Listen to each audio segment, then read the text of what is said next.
Hello, Internet. I know it's only been like 3 trillion years since I last uploaded a video, but I'm finally back because I actually was backpacking basically the southern part of the European continent. And I've got a lot to tell you and a lot of pictures and stuff. Before I go back and recount everything, let me just make one request of you. Never stay in one space for your entire life. Because having an idea of what life is like elsewhere and actually experiencing it, very different things.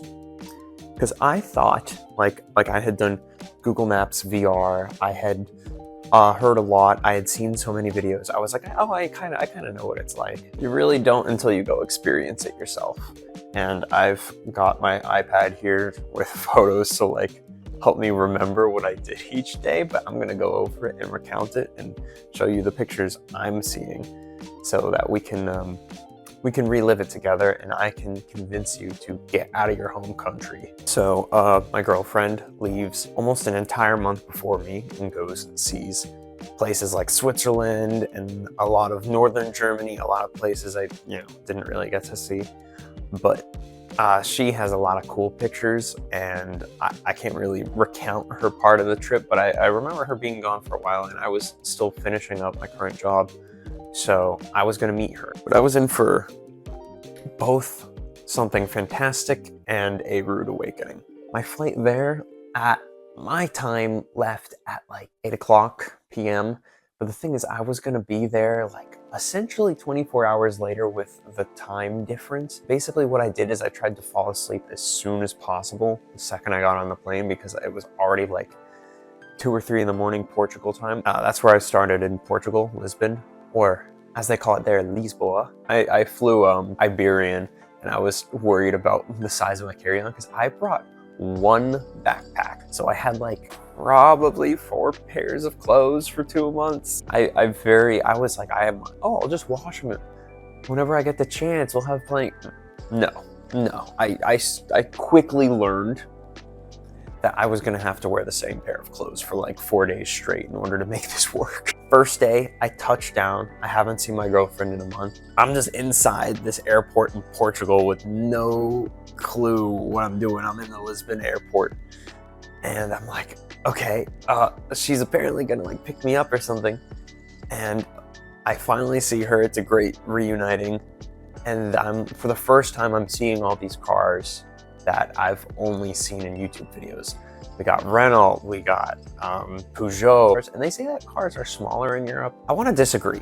Some of the vans are actually bigger than what we have in the US, because some of them don't qualify as like minivans or personal vehicles. And that first day, like, I wake up and my girlfriend's parents are also visiting at the time.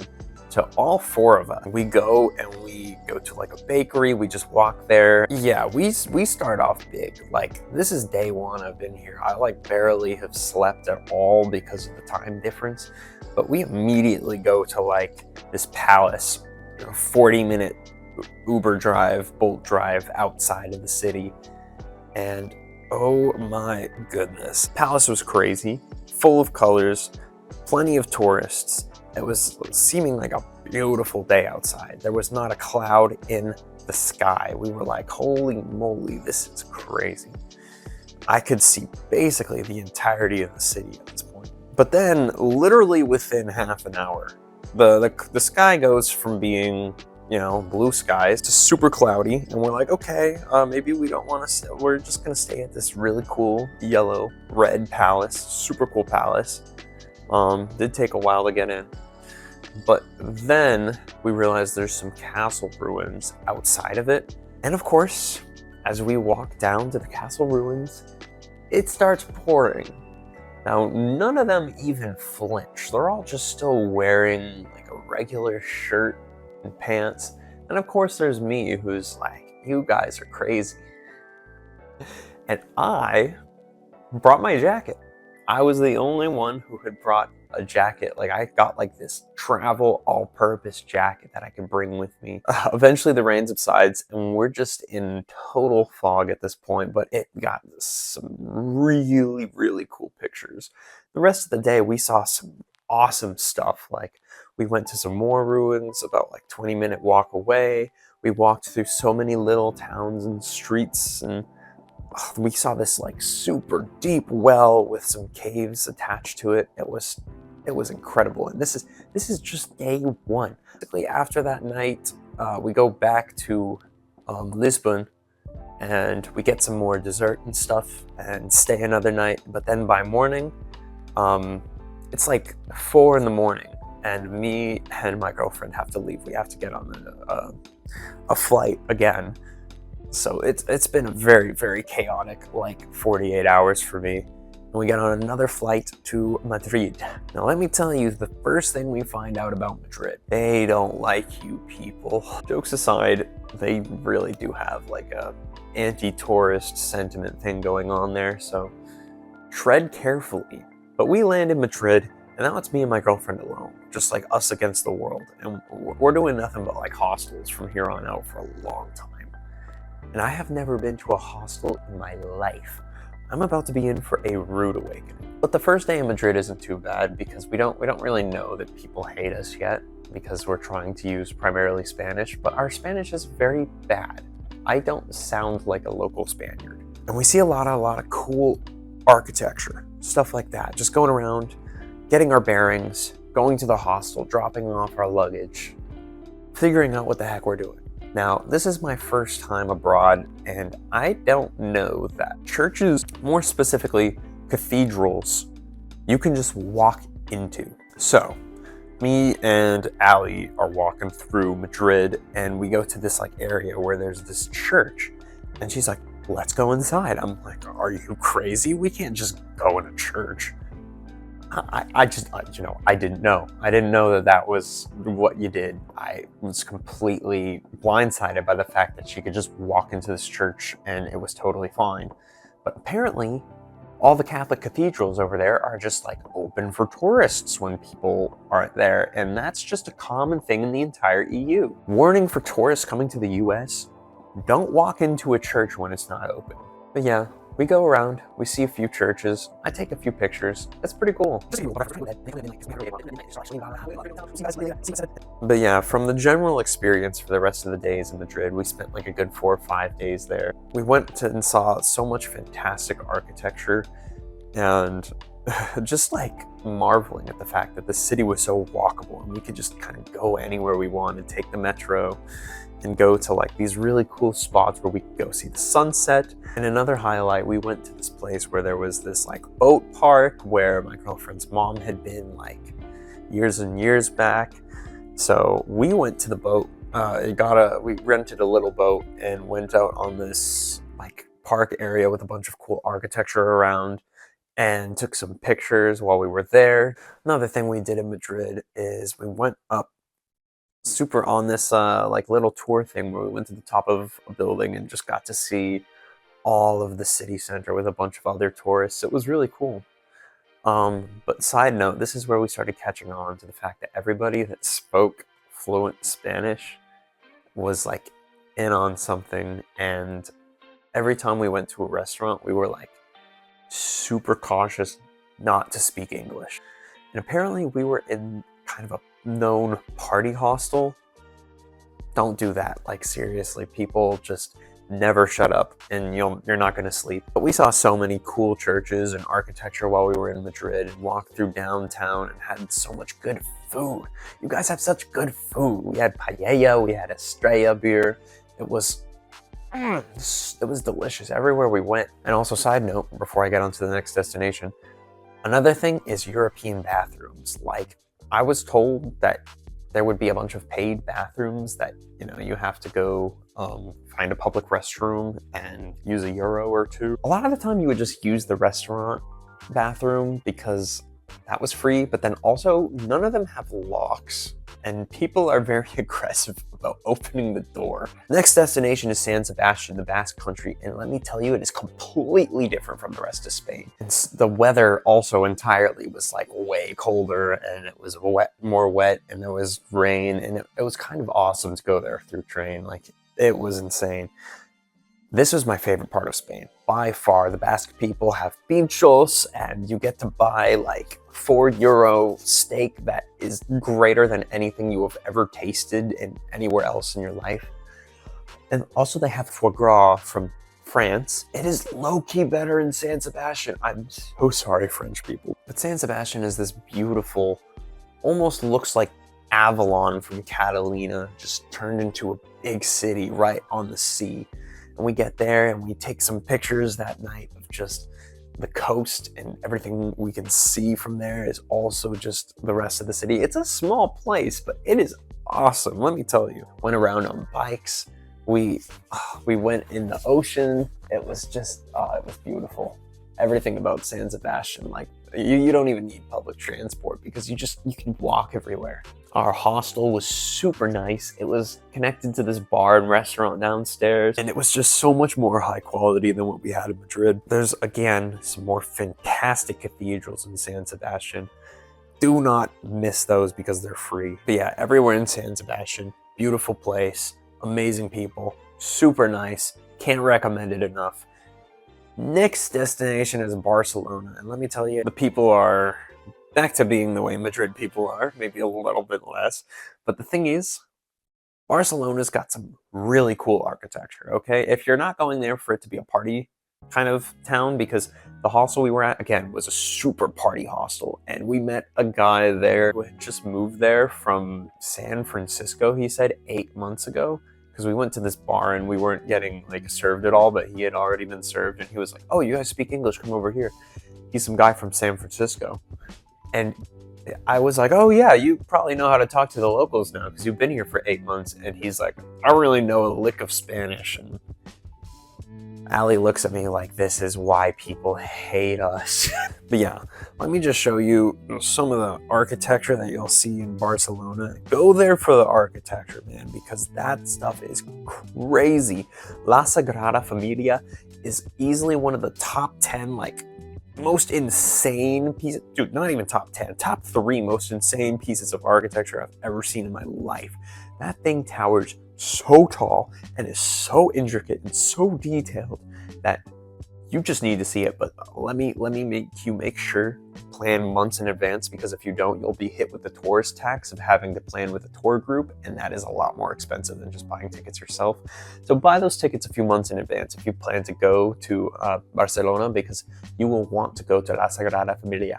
One of the last things we did in Spain was go to this like monastery up on the mountains, where we had to take this like lift, a sky lift, all the way up to the place, and it was scary. Me seeing that, I was like, oh my goodness, I'm going to die. But then being up there on that monastery with this like monk community kind of was so cool. We got to hike around, and it was just insane to be there. It was incredible views, incredible mountains, and incredible architecture.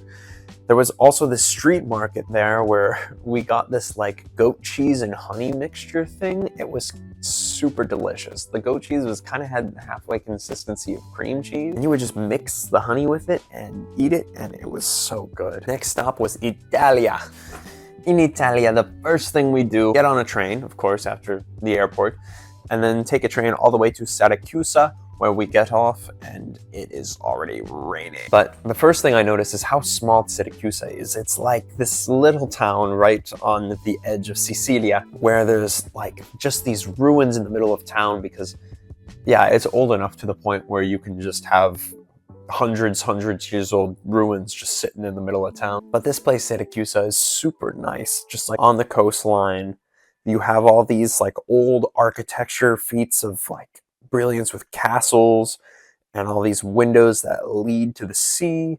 And we even saw these sea caves among the bluffs of the ocean, and we got to go in them momentarily. Not really in them, but we were still on the boat, and the boat would go in and just kind of show us and then come out.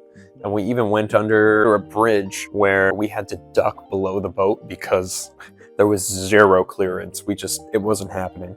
One of the things I'm super glad we did, because we missed a train, or a train got rescheduled or something, so we didn't end up leaving originally on time like we thought we would, is we decided to stay an extra day and we went to the Ear of Dionysus Park. It had like these insane Colosseum type areas from the Roman time. It had these caves, and this one giant cave in particular where you would walk into it. And this, when I say giant cave, I mean like humongous. We could fit an orchestra in this cave. Walk to the back of it, there's like no more light, but you slowly start to be able to see again because your eyes are adjusting. And then you see this gigantic head start to come into vision. And it's like a Dark Souls boss. It gave me a feeling I'd never had before, where it felt like it demanded respect. It was incredible. But one of the things we did when we got there first was we went to this place called Pasta Run. Some of the best pasta. Like my Italian heritage, I was gonna cry. And then another place we went to, it was this pizza place that was a 50-minute walk up the freeway, because not the freeway, like, you know, the highway, the main road. It was worth it. I was complaining the whole time, but it was worth it because it was some of the most delicious pizza of all time. It was like this was curated and crafted to just make your taste buds go wild. Prosciutto burrata pizza is just the greatest stuff on planet Earth. Next place we go to is Lecce. Lecce is also, I think, probably my favorite part of Italy, just because we're stationed in this Airbnb right between Old Town and New Town, Lecce. And so we get like all the shops on the right side, but then we get the left side just like going into Old Town and seeing all the churches, seeing all the like cool little things that there are to see in Lecce, all these different feats of architecture and shops and all these attractions where like we would go up this one tower to the top of it and take pictures and see like the entirety of Old Town. Lecce was truly an amazing experience, and we got to eat a lot of amazing food there too. I love aperitif. I love having an Aperol Spritz at around 16 o'clock, 4 o'clock p.m. for you staters. And one of the coolest things that I did on this little town outside of Lecce on the last day we were there, we go to this church, and a lot of them have a crypt, which is like this little basement below them. And so we're in this crypt where like, we're just, you know, we're seeing some of the old features of the church. And then like on the way out, there's this little hallway that you could easily miss. And I was like, let's just go down this hallway just to check it out. I convinced Allie to, because it seems like we're allowed to. And we are. This is the sub-crypt. Another like Dark Souls-like thing where we're like, whoa, we're in crypt level 2. And this was like the original crypt of the church that the new church was built on top of. And it's like been preserved for hundreds and hundreds of years. All this stuff like back from like biblical times. And I'm like, this is insane. Then our last stop in Italy is Bari. And Bari is like, it's not that they're not hospitable. It's just that I'd say it was the low point of Italian hospitality. Like there was this one time we showed up to a restaurant and we're like, table for 2 in Italian. We weren't even speaking English because Ali speaks really good Italian. And they just kind of told us, no, go away. Bari is also really nice because it is the birthplace of burrata, I think, supposedly. And they have a lot of burrata stuff. Burrata sandwiches. This guy from a local shop had like some of the greatest food ever we've tasted. Side note, this is where I got athlete's foot because I had been wearing the same shoes the whole time. But I went to a pharmacy, got some ointment, and it was very close. It was, you know, it was fixed within a few days. But yeah, after that, I was like, okay, not wearing the same socks for 4 days anymore. Our last stop in Italy is Matera, which is where they did a lot of filming, because the first thing we did when we got there is run into this old Italian guy who's like, my English isn't very good, but this town of Matera was founded in the blah, blah, blah this long ago, and they filmed this. And I'm like, what do you mean your English isn't very good, dude? Yours is better than mine. He was like the coolest guy. Love this old dude. It was like, we came up to him. It was like he was just introducing us to the lore of the entire town we were going to. But I was calling it Cave Town because it was basically built in all these caves. Like there was this church built out of a cave, not just one of them, but actually like 3 or 4 or 5.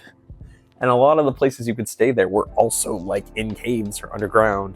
And there were also like caves that you could see from across the like little valley that the whole town is in. This place was magical, let me tell you. A lot of the stuff there just did not feel real. But yeah, that was the last thing we did in Italy, was go to Matera. After that, after all the caves and stuff, all that cool stuff, we went to Bulgaria. Now, Bulgaria I literally had no impression of. I had no idea what it was going to be like because Ali decided we were going to go there and I had zero clue as to what was going on there. We get there and I immediately notice people can speak a lot more English than before. People are super nice. People in Bulgaria, nicest so far. We have this amazing Bulgarian food. Like, first thing we do when we get there, it's just incredible. I didn't realize how hospitable the Bulgarian people were. They were just super nice. But yes, the first thing we did was just downtown Sofia, went around to these beautiful areas with Eastern Orthodox architecture. And we had this incredible Airbnb hosted by a man on the 6th floor of this apartment building. It was just a really cool sight to see and to talk to the locals and experience life there, because for so long we had been in like, like Italy, Spain, Portugal, and now we were in Eastern Europe and life was just so different. And in Bulgaria, we ended up meeting a bunch of people as well. We met some people from the States, we met some people from Germany, we met some people from Denmark, we met some people from Brazil. In Bulgaria is where I end up picking up a Bulgarian accent, and then for the rest of the trip, I am saying this the whole time. But Sofia, really cool. And then we take a train to Plovdiv. Plovdiv is amazing.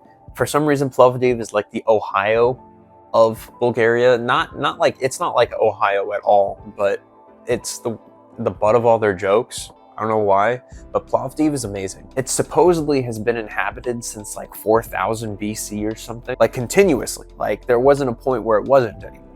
There's like this Colosseum area that runs through downtown that's like underground everything. There are these like places that are now used as concert venues that were like uncovered from underneath mountains and stuff. The whole downtown Plovdiv has just like these stones that make up the streets, and Bulgaria just ends up being one of the highlights of the trip because it's just so nice and amazing, and the people are incredibly nice. The next place we end up going is after another stop in Sofia, just seeing some more architecture. Macedonia was very interesting to visit. It's just simply because it was so different.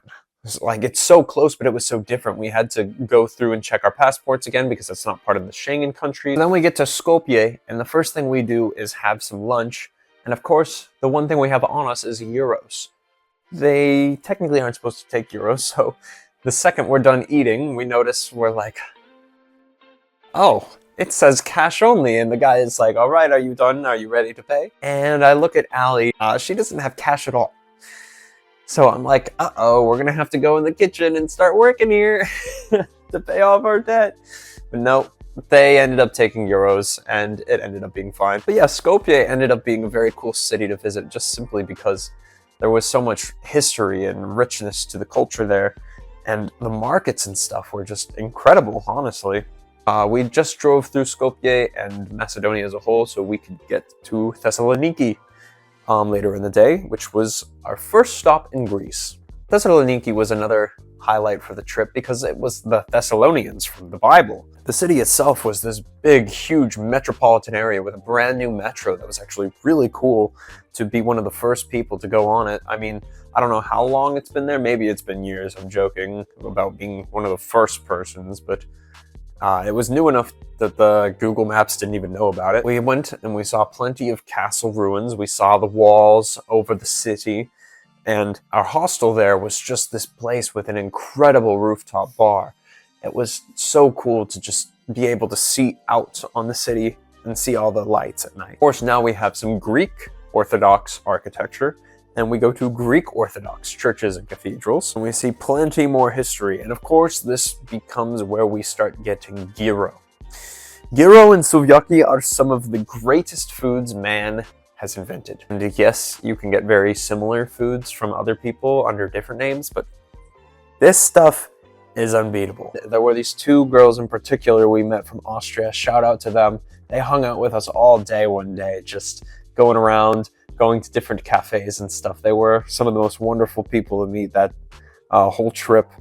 And one of the places we went to eat, there was this cat that was known as the boss, and he came and just sat with us for hours. It was incredible. Then our next stop was Meteora, another huge mountainous town out in the middle of seemingly nowhere. And on the way there, we missed a bus by 10 minutes that our train was supposed to connect to. And these guys just call the bus, because the next one's in a few hours. They just call the bus and say, hey, we got a few more. Come pick them up. Some of the nicest people on planet Earth live in Greece. The Greek people are so nice. We get to Meteora on time, and we go to our fantastic living quarters where we're right below these insane mountains that are lit up every night just by these incredible lights. And the next day, of course, we get a taxi and we go up, and wow, we get to see some of the coolest monasteries on planet Earth. These places were insane, just the scale of them and where they were placed and how people even got there. They brought people up in baskets to get these monks on the monasteries. All people really see of Greece are the islands with the white buildings everywhere, which we will get to, but this place is one of the highlights of Greece. After eating some incredible food there, seeing the monasteries and having some mythos beer, because that stuff is good, our next stop ended up being Athens, Greece. Of course, you need to drop whatever ego you have, because this place is magnificent and it definitely demands respect. When you're up there, it feels like you're 1,000 years in the past, and it just is mind-boggling to just be with the architecture that people have stood by for hundreds and hundreds of years. But Athens seriously has some of the most walkable areas, with a metro that may be kind of dated but is still like incredibly useful for getting places, and some of humanity's greatest architecture achievements. Now after this, our next stop is a Greek island, so we get on a ferry very early in the morning, departing from Athens and, well, you know, the port right next to Athens, and we go to Naxos. Naxos is another incredible Greek island, and this is where you get the whole idea of like white buildings being everywhere. And of course, there's this incredible thing, first thing when you get off the boat, is there's like this portal-like thing that looks like a nether portal, but it is the temple of Apollo, I believe. This cute little port town is just one of the most amazing places to be. You really get this sense of a tight-knit community and a bunch of like really good restaurants right next to each other. But everybody goes to the port. Let's talk about the inside. We went to inner Naxos villages where there were plenty of cats, and one of the first ones we went to, we got kind of rained out. So we go into this, like there's probably a total of 20 people in this village. I'm not kidding. It's not that big at all. And we go into this cafe that's mostly all glass, and it's like raining outside. It is coming down. And there's this hornet about this big, like that big, just chilling right behind me. And we start to move away from it, and you know, the waiter comes over and is like, what's wrong? What's wrong? And we're like, oh, just the giant hornet right there. We were just trying not to sit like right next to it. And he just goes, oh, do not be afraid. And then like, you know, goes back to what he's doing. And we're like, what do you mean don't be afraid? What? This thing is gonna kill us. If it were in like South America or North America, then yeah, it would have. But we look it up. This thing is like a super docile, like it will not attack us, just chilling. And we're like, oh, okay. And eventually it just flies away. But it was funny being reined in and trapped with this giant hornet for a bit. But these Naxos villages are truly breathtaking and will take you back hundreds of years and make you like remember what humanity was like before all this modern architecture and technology and stuff. Some of the churches and the roads are truly like, I have gone back in time. And it's very incredible to just be there and be among the people. We also got this local liquor called Citron for the citron fruit. It was so good. I didn't realize, we bought a bit of it. We would bring it to our next destination, Santorini, and drink a bit. And I was like, we gotta get this back home. Allie looks at me and laughs like I'm crazy. She's like, that's exclusive to that island only. It's only on Naxos. And I'm like, what? It's the truth. Can't even get it on mainland Greece. Side note, I would go home, use some very specific ingredients to recreate Kitron, and I would actually make a really good copy of it. As I said, after Naxos, we then went to Santorini, which is like, everybody knows about Santorini. That is the Greece-like spot. And, you know, we spent a few days there. We got some amazing food. We had that like first experience where we came in by ferry and looked straight up because it's like all a plateau. And we figured out the bus system pretty quickly as well. It's just, you know, you have to have cash on you basically at all times so you can take the bus. But it is genuinely an incredible experience to go there. Do not ever pass up the opportunity if you have it, because you can go to all these places that are once in a lifetime places on planet Earth.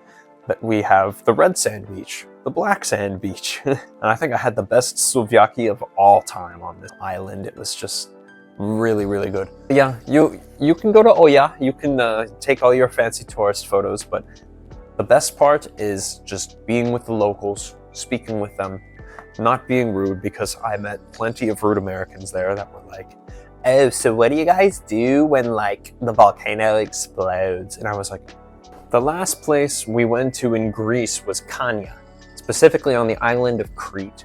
Now, the place we went to, it's like a main city, because Crete is a giant island. Definitely more like California with its terrain. Like if you turned Southern California into an island, or made, I don't know, Catalina way bigger, that would be Crete. But we were basically in a big main city, and we took a lot of bus rides around it. We even went to the place where there's a pink sand beach because of a local species of something that has a shell that sheds, I think, that turns the sand pink. It's kind of subtle, but it's a really cool area, basically almost like a lagoon. And there was, of course, more amazing food all along this like little harbor that's in the middle of Old Town Kanya. And then we get to Halloween. Halloween is like, we're sitting there like, oh no, we have 3 connections.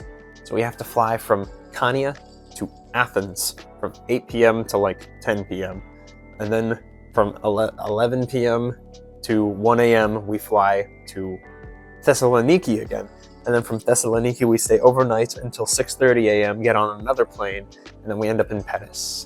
Here is where we get off and totally fumble the public transportation. Just don't take the trams, because the app just does not work well with them. Just find something called the RER line or any of the commuter trains, and you can take the train that goes to the airport as well with the app. But anyways, Ali and I made it to our Airbnb in Lerancy, which is a place right outside of Paris that we could take the RER into Paris from. And after spending a day of it raining there, Donnie and Serena meet up with us. And this is where it becomes a vacation, because our Airbnb is not like this tiny place like we've had for the past whole trip. Now we have our friends with us. Robbie, who was doing his own journey, comes to meet with us. So of course we do Notre Dame, we see the Eiffel Tower, we see Arc de Triomphe. We go downtown and just do a lot of walking and using the transport to get around and having fancy dinners. This is much more the vacation portion of the trip. We go to Versailles for a day and we see the Palace of Versailles, and we have lunch outside, walk around Versailles. We also went to Mont Saint-Michel, which is like, this Disney castle of a town, 4 hours outside of Paris. We took this bus 4 hours there and then 4 hours back later in the day. But it was truly a magical experience, because it is on this strip of land that is just a beach and the quicksand for miles. And it just seems like this magical space outside of everything else. And you get to hear about the history of it and how they make their own specific special cider that's super delicious. You can still go get it there. Totally recommend. We also went to a basilica. I forget, they call it basilique de...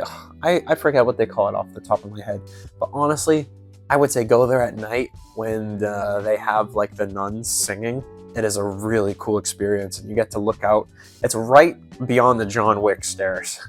We went up the John Wick stairs, of course, but it's a really cool experience, and honestly, I'd say maybe cooler than Notre Dame. The last thing we did was see the Louvre, and of course, we didn't have time to do it all because it is gigantic. I didn't realize how gigantic-enormous it was, But it was a really, really cool experience just to see all this stuff from ancient history displayed in front of you. I swear we were running through it at the last minute, like, we have an hour left, let's just run and see everything cool. Ah! But it was really an amazing experience. You get back to wherever home is and you realize how different things are, how much is in the context of wherever you live. And like, not seeing a universal exit sign, like now the sign says exit and it's not the cool picture of a guy walking like in Portal. I'm like, huh, dang, things are really different. And you realize how much America is still connected to its cowboy roots. The fact that we use cars to get everywhere like they're horses or something. But yeah, and that was the 2-month backpacking trip. It was really an insane time, and I cannot encourage you enough to just get out there. You won't even be able to see your own life the same. You won't be able to see your hometown the same. You'll think about it like, so what do people from X country do when they come here? And you start to see like, oh, this is where the tourists go. It puts it in perspective, the whole world for you when you go to see places. Like, what's different? What can I learn from this? What can I take back home? And you'll just start seeing the whole world a whole lot differently. That's all. That's all I can say. Go out and experience it. I could tell you as much as I want. I could blab on for hours, but it's not going to be a replacement. It's not even going to give you a good idea of what it would be like. So just go. Go see the world.